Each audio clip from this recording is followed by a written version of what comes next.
সবাইকে চাকরি দেওয়া সম্ভব নয়। এক্ষেত্রে পর্যটন বিকাশের মধ্য দিয়ে কর্মসংস্থানের বিকল্প উৎস তৈরি করার চেষ্টা করছে রাজ্য সরকার। গত 5 বছরে রাজ্যে পর্যটকের পরিসংখ্যান 26 লক্ষ, যেখানে রাজস্ব আয় হয়েছে 31 কোটি টাকার বেশি। শনিবার জাতীয় পর্যটন দিবস উপলক্ষে আয়োজিত অনুষ্ঠানে এমনটাই জানালেন মন্ত্রী সুশান্ত চৌধুরী।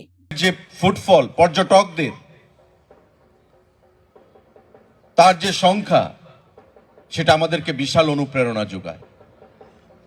26 লাখের উপর ছাড়িয়ে গেছে 5 বছরে। রেভিনিউর ক্ষেত্রে যদি আমরা বলি, অর্থ উপার্জনের ক্ষেত্রে 31 কোটি টাকার উপরে। বিদেশি পর্যটক দিনের পর দিন বৃদ্ধি পাচ্ছে।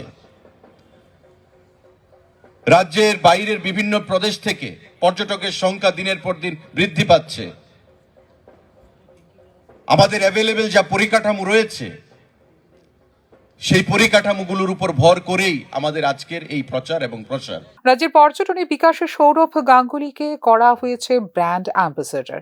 এরকমই নিত্য নতুন পরিকল্পনার মধ্য দিয়ে পর্যটনের মানচিত্রে ত্রিপুরাকে বিশ্বের দরবারে পৌঁছে দেওয়ার নেওয়া হয়েছে উদ্যোগ।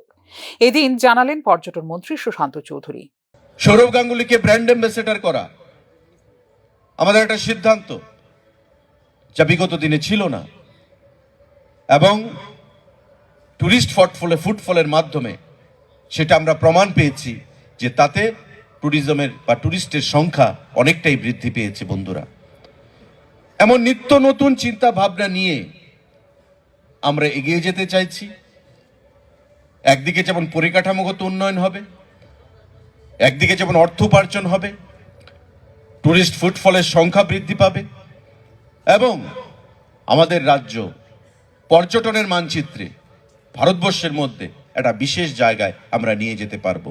ছোট্ট রাজ্য ত্রিপুরা, তার যে ন্যাচারাল বিউটি, প্রাকৃতিক যে সৌন্দর্য যেটা রয়েছে, সেটাকে পুঁজি করে আমরা এই রাজ্যকে একটা বিশেষ জায়গায় আমরা নিয়ে যেতে। এশিয়ান ডেভেলপমেন্ট ব্যাংকের সহায়তায় রাজ্যের পর্যটন ক্ষেত্রগুলোকে সংস্কার এবং নতুন পর্যটন কেন্দ্র গড়ে তোলার উদ্যোগ নিয়েছে রাজ্য সরকার। এক্ষেত্রে 70 কোটি টাকা ব্যয়ে গড়ে তোলা হচ্ছে থাকা খাওয়ার বন্দোবস্ত। ছবি মোড়া সংস্কারে 60 কোটি টাকা ব্যয়ের লক্ষ্যমাত্রা ধার্য করা হয়েছে, যেখানে সম্পন্ন হয়েছে 25% কাজ। 97 কোটি টাকায় উদয়পুরের বন্দুয়ারে গড়ে তোলা হচ্ছে 51 শক্তিপীঠের আধ্যাত্মিক ট্যুরিজম। প্রসাদ প্রকল্পে উদয়পুরে ত্রিপুরেশ্বরী মন্দির সংস্কারের কাজ শেষ হয়ে যাবে মার্চের 10 তারিখের মধ্যে। স্বদেশ দর্শন 2 প্রকল্পে ডিপিআর তৈরি করে শচীন্দ্রনগরে গড়ে তোলা হচ্ছে নতুন প্রকল্প।